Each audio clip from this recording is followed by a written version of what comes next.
¿Cómo están? Bienvenidos a Última Mirada. Vamos a hablar hoy día de un informe, de una investigación muy interesante porque tiene que ver no solamente con las elecciones, pero tiene que ver con las personas, con el tipo de persona que de la manera está en nuestro espacio llamado Chile.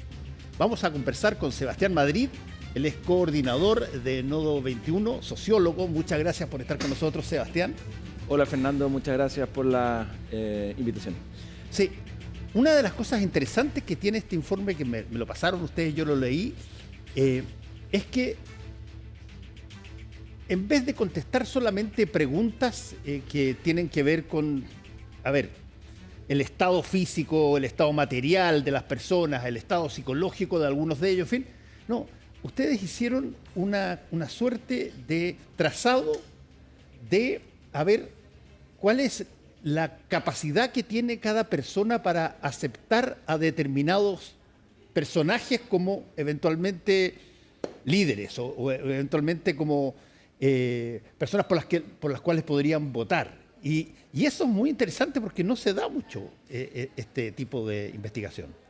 Sí, en efecto, el estudio que me tocó coordinar para la Fundación Nodo 21 con el apoyo de la Fundación BOL busca trazar un mapa político-cultural de las preferencias, como tú decías, de las orientaciones normativas, culturales y políticas, que son los que fundan, en el fondo, las preferencias electorales. Nosotros, a través de una encuesta de 1.500 casos, a través de un panel online certificado, representativo de hombres y mujeres de 18 años o más de las 16 regiones del país, de todos los estratos socioeconómicos, encontramos que existían 4 grandes tipos, perfiles ideológicos que subyacen estas preferencias políticas y estos cambios que han habido en los últimos 10, 15 años en la sociedad chilena. A ver, eso es muy interesante. ¿Cómo se determina un tipo especial, de particular, de ideología versus otro? Nosotros lo que hicimos fueron una batería de muchas preguntas que después las reducimos a través de técnicas estadísticas en 4 grandes dimensiones.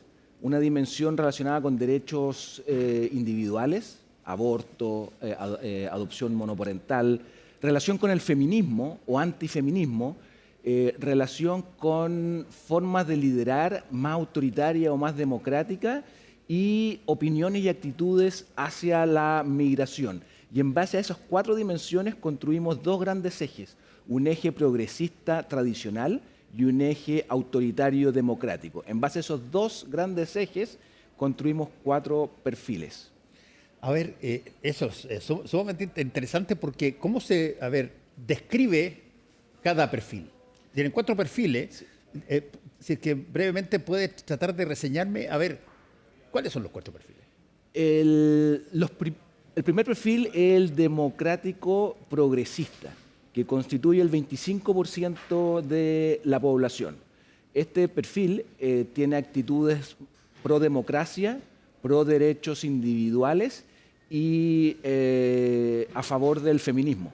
Este grupo está constituido principalmente por mujeres más educados, porque también hay hombres, de nivel socioeconómico alto, particularmente de la región metropolitana. Son personas que tienen emociones positivas sobre Chile y que no quieren tantos cambios por cómo ven cómo va el país actualmente. Los segundos 2 perfiles son de matriz tradicional. ¿Qué quiere decir esto?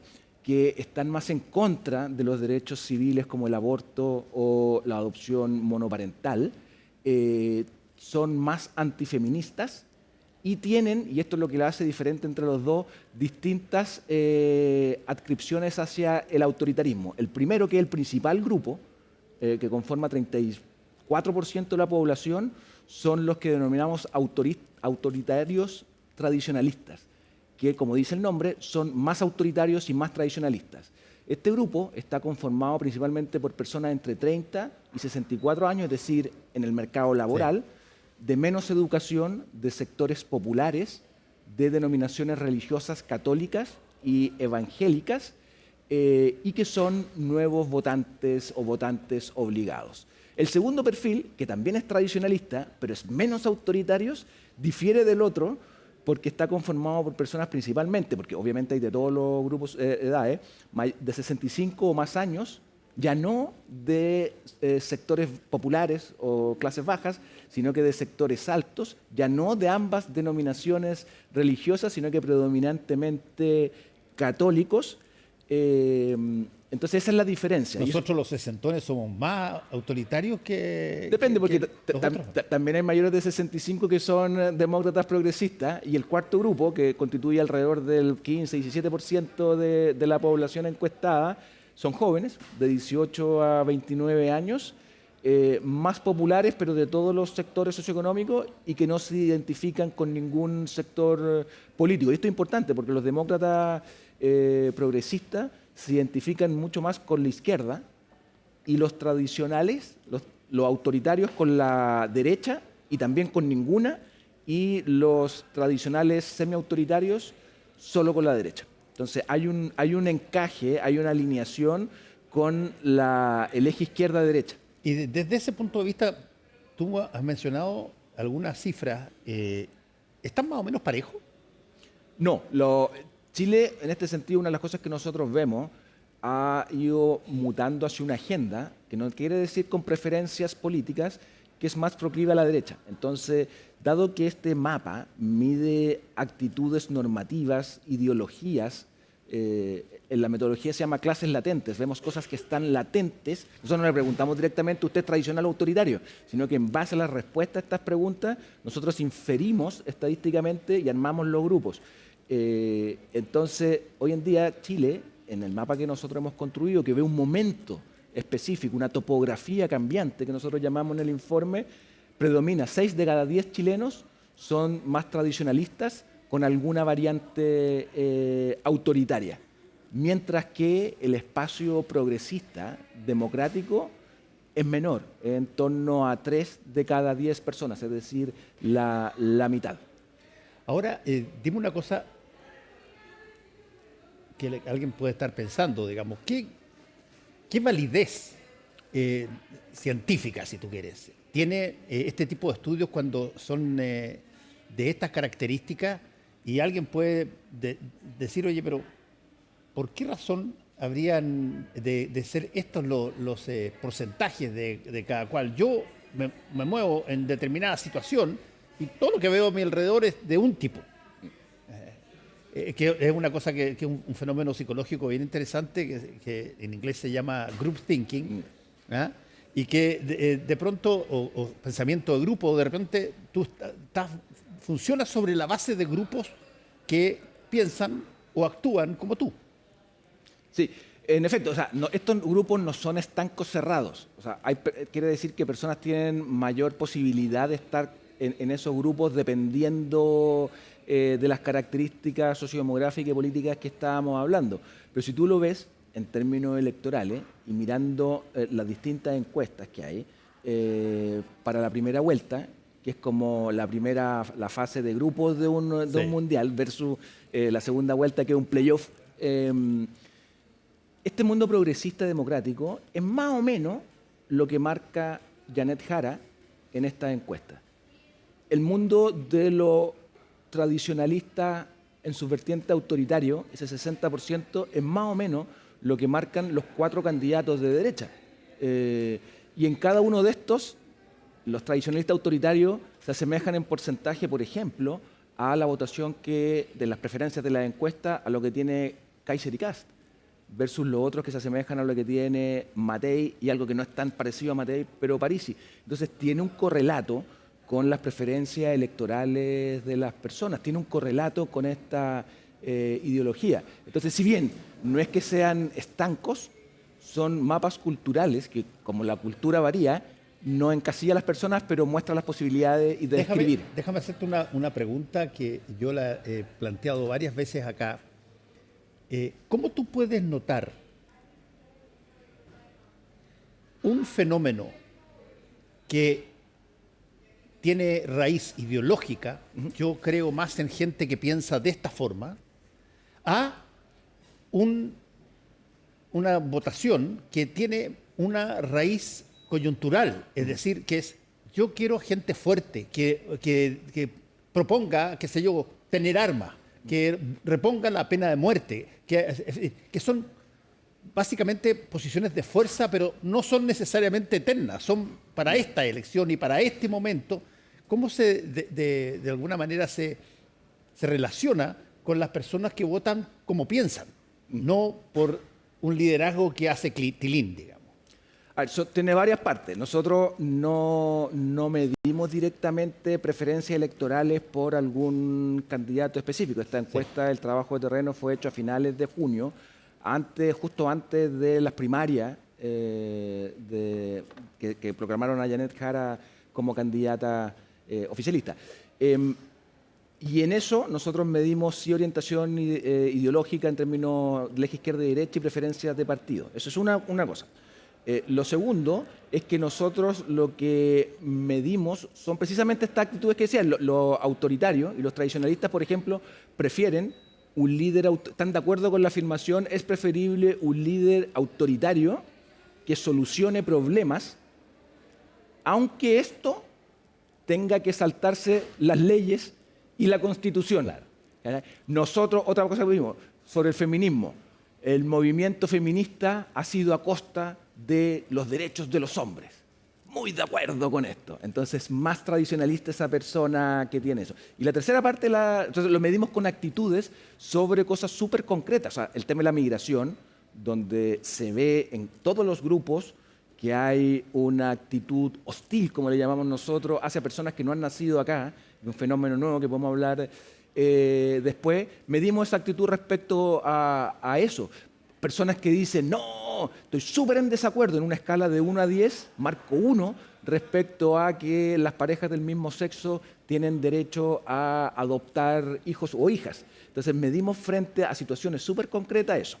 Entonces, eso como para decir cómo los vamos clasificando, de cierta manera, para crear estos mapas ideológicos que van caracterizando un momento. Yo creo que si nosotros hubiéramos hecho esto antes del estallido, el mapa sería distinto. Durante el estallido también sería distinto. No tenemos esa medición y la podremos hacer en el futuro. Y lo tercero es que efectivamente hoy en día las elecciones, sobre todo las unipersonales, que son las de presidente, se definen por emociones. Es un clima emocional que nosotros también tratamos de capturar. Qué bueno que hayas puesto ese tema, porque yo estaba recordándome mientras hablaba de una vieja frase muy famosa de Abraham Lincoln, expresidente, por cierto, de Estados Unidos, que él decía, si acaso tú quieres conceder libertad para obtener más seguridad, vas a perder la libertad y la seguridad. Esa idea que de repente se tiene de que hay que aplicar leyes más graves, más fuertes, más penas de muerte, etcétera, que haga allá, porque vamos a hacer de esa forma, de alguna manera, un poquito menos libre, pero más seguro, eventualmente termina transformando eso en una tiranía. Exacto. Y eso es lo que muestra, una de las cosas que muestra el capítulo 1 de nuestro informe, es cómo el clima, el momento cultural de Chile ha variado. Lo que nosotros hicimos a través de datos secundarios con encuestas presenciales que no son nuestras, medimos antes del estallido, en torno a abril del 2018, durante el estallido en diciembre del 2019 y hoy, distintos elementos. Y uno de esos fue una pregunta clásica que hay, ¿qué prefieres tú? El uno es orden y seguridad a costa de las libertades y la otra, libertad para poder hacer lo que yo quiero. Entonces, antes del estallido estaba, por ejemplo, en 60%. El querer el orden. Durante el estallido baja en torno a 40%. Y desde el estallido ha ido subiendo todos los años, progresivamente, hasta estar 73% en que prefiero el orden. Y a la inversa, la actitud o la preferencia por las libertades individuales era un poquito más baja antes del estallido, sube durante el estallido y después empieza a bajar. Y lo mismo otras cosas. Por ejemplo, los principales 3 problemas que la gente piensa que hay en Chile. Antes del estallido, pensiones, estaba, ponte tú, en 20. Durante el estallido, a 60. Y después del estallido, antes de la reforma de pensiones, baja de nuevo a 33, versus la delincuencia, que antes del estallido estaba en 50, durante el estallido baja a 23 y ahora lo tenemos en cerca de 70.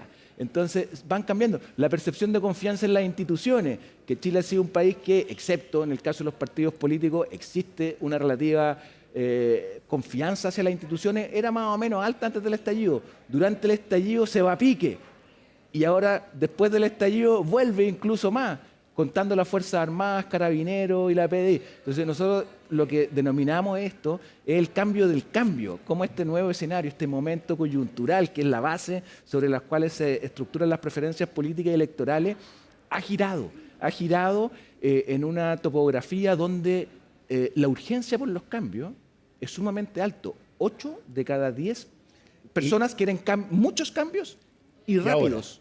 Ahora, ¿y esos cambios tienen alguna característica respecto, por ejemplo, de cómo se complementan entre los cambios? ¿Son todos de un mismo orden esos cambios? ¿Son cambios que eventualmente uno se puede sorprender porque en algún caso los cambios se contradicen con otros que quieren en otros casos? Sí. ¿Cómo son los cambios? O sea, como señalaba anteriormente, si antes la agenda, durante el estallido, era una agenda de igualdad, era una agenda de salarios justos, de dignidad, una agenda que es más proclive o que históricamente ha sido una agenda de las fuerzas de izquierda y el progresismo. Hoy en día esos cambios están más ligados a temas que son de la agenda más de derecha o centro derecha, como la seguridad, el control migratorio, el orden público. Lo que no quiere decir que esa agenda, en el caso de la derecha sea más efectiva o tenga propuestas que hayan sido mejor para el orden, para el control migratorio. Por ejemplo, el crimen organizado, que tenemos hoy en día en una fase de consolidación, no es algo que llegó de la noche a la mañana, es algo que se ha ido incubando lentamente. Que tengamos hoy día 1.600.000 de inmigrantes, no es que llegaron 1.200.000 hace 3 años, fueron llegando de a poco. Entonces, ese es el clima y ese es el cambio y las preferencias por el cambio. Ahora, te voy a hacer una pregunta que me parece bien pertinente hacerla cuando hay épocas de elecciones. ¿Qué tanto el votante chileno se siente responsable por lo que votó? Por ejemplo, si votó por un gobierno que después no le gusta, ¿qué tanto se siente, oye, yo la cagué, yo voté por esto? ¿Qué tanto las personas culpan de alguna manera a otros por las cosas que suceden siempre? ¿Y qué tanto se sienten parte de haber causado un problema? Nosotros no abordamos ese tema específico en nuestra encuesta, pero sí tenemos elementos de peso para el estudio que antecede a este, que es el ganar sin perder, que conversamos el año pasado sobre que fue un estudio cualitativo a través de grupos focales en hombres y mujeres de 18 a 45 años de sectores populares, nuevos votantes. Y ahí, ¿qué es lo que nos mostraba eso? 2 cosas. Primero, esta sensación en los sectores populares, que son los que te hacen ganar las elecciones, son los grandes grupos de masas que te hacen. Las elecciones no se ganan en la elite, las elecciones se ganan en los sectores populares. Y estas personas decían, mira, vote lo que yo vote, da lo mismo porque la política se ha transformado en un espectáculo que no resuelve problemas, da exactamente lo mismo. Y tenemos un show y hay miles de frases de cómo se describe a la política y a los y las políticas. Ya, pero el que piensa así, ¿le da lo mismo votar por cualquiera o prefiere, o ese es el que se abstiene, el indiferente? A eso iba. Y el grupo, la gracia de los grupos es que se empiezan a conversar entre ellos. Uno les da un estímulo y ellos se empiezan a conversar entre ellos y se van a reunir. Y de repente en esta discusión, no, es que son todos, da lo mismo y todo, en un contexto donde están diciendo que la emoción del país es negativa, ven un país en declive, un país desordenado, un país donde las condiciones materiales de vida es un país que es difícil vivir. Dicen, bueno, pero nosotros votamos por ellos, po. Nosotros somos los que terminamos eligiendo al pastel de turno, que puede ser el pastel A o el pastel B, como ellos decían. Entonces, sí hay una conciencia de la eficacia del voto en Chile, pero también hay una sensación de ineficacia de la política y por eso hay un reclamo por liderazgos con experiencia, que sean cercanos a la gente, que biográficamente sean como ellos y que por lo tanto puedan resolverle los problemas, no en el término del cosismo, sino que el término en mejorar las condiciones de vida que tienen actualmente, manteniendo lo que ellos han ganado en estos últimos 40 años. Y de ahí la tesis del ganar sin perder, que estructura la relación de los sectores populares con la política. Sí, ahí hay un punto súper interesante que tú planteaste, que tiene que ver con cómo la gente se da cuenta que el gobierno de turno está haciendo las cosas bien que dijo, o no está haciendo las cosas bien. Es fácil darse cuenta, por ejemplo, cuando te han prometido, te pongo un ejemplo, nuevas construcciones, nuevas habitaciones, y de repente tú ves que en la esquina de tu cuadra o de tu manzana empieza a levantarse un edificio de departamento o llega una escuela a algún lugar. ¿Cómo se da cuenta las personas, cómo se fijan? Se fijan por lo que se leen en los diarios, por lo que les cuentan otros, por lo que ellos mismos miran. ¿Cómo se dan cuenta de lo que está ocurriendo en materia política para poder tener una opinión al respecto? En términos de los sectores populares del estudio Ganar sin Perder, eso tiene que ver con mejoras en las condiciones de vida, que ellos a veces también, voy a poner un ejemplo que fue que salió en todos los grupos focales. Ese tema del año pasado lo hicimos justo un par de meses después que se había subido el salario mínimo a 500 y algo, 550.000 pesos. Y la frase pero permanente, pero nos suben el salario mínimo, pero suben todas las cosas y quedamos igual. Es inefectiva la política. Y esto tiene que ver también con una percepción de que son todos iguales. O sea, no hay mucha diferencia, son todos los políticos iguales, se acuerdan de nosotros cuando están los votos, y por lo tanto, en este país que yo te decía que eran desordenados, que había un desorden comparado a un pasado nostálgico.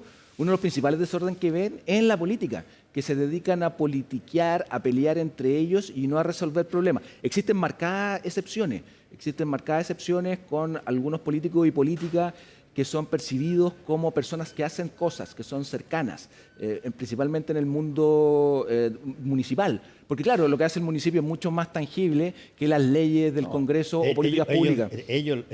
La diferencia entre el municipio, dos diferencias que le has dicho mucho y que siempre la repito, es una, está al lado de la gente, funciona con la gente real de su comuna, y segundo, tiene plata.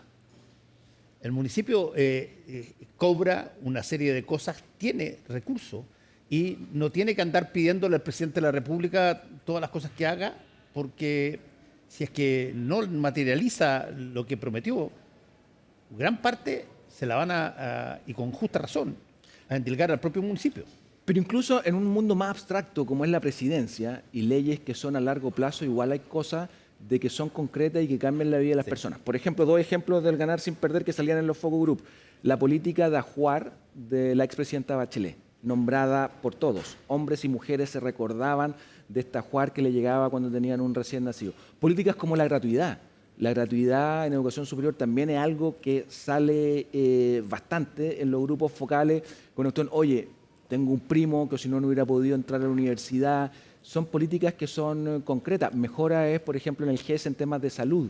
Oye, mi tía ahora se atiende en una cosa así. Ahora, el vínculo que hacen de eso con determinados personajes, eso es más detallado y depende de las características, pero te di dos ejemplos súper concretos. O sea, la política de gratuidad asociada a este gobierno y el tema de los ajuares y todo el tema de las mujeres con la expresidenta Bachelet. Sí, y desde ese punto de vista, ¿cómo se puede monitorizar o qué resultados hay de, por ejemplo, le va bien a la empresa, estamos mejor que antes, qué sé yo, pero los sueldos son iguales? ¿Existe para el mundo privado una correlación entre utilidades y beneficio? A ver, no lo hemos medido eso, pero lo que sí hemos visto, sobre todo los grupos focales del año pasado, es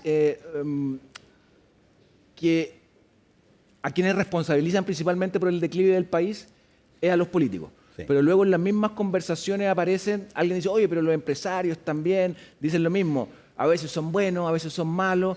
Y empieza a surgir una conversación sobre una especie como de cúpula que estaría como, sobre todo en hombres, que tienen tendencias más autoritarias, que habría como una mano negra que controla esta, donde están alineados o asociados la élite política y la élite económica. No obstante eso, en el estudio que hicimos ahora, nosotros medimos preferencias por el rol del Estado. Y a pesar de que existen estos mayoritarios perfiles tradicionales, una cosa nos llamó mucho la atención, que los autoritarios tradicionales tienen la misma preferencia o el grado de acuerdo con la afirmación: para progresar en la vida se necesita que el Estado garantice una buena educación y un salario digno. 8 de cada 10 de los autoridades tradicionales dice eso, lo mismo que 8 de cada 10 de demócratas. Hay una demanda no por menos Estado, sino que hay una demanda por más Estado que me cobije en una situación que es súper incierta. Pero exactamente, ese es el punto, porque todos están en desacuerdo con que el Estado no es eficiente y no gasta bien los recursos, independientemente del sector político y del gobierno de turno. Sebastián, muchas gracias por haber estado con nosotros hoy día. Y ¿la gente puede acceder al estudio? Sí, nosotros lanzamos ayer en la tarde el estudio de la Universidad Academia de Humanismo Cristiano, y lo pueden acceder en la web de Nodo, que es www.nodoxxilatina.cl. Ahí pueden descargar el informe completo con mucho más detalle de lo que conversamos hoy día. Muchas gracias por haber estado con nosotros. Muchas gracias por invitarnos. Y a todos ustedes, muchas gracias por su sintonía. Nos encontramos mañana. Chao.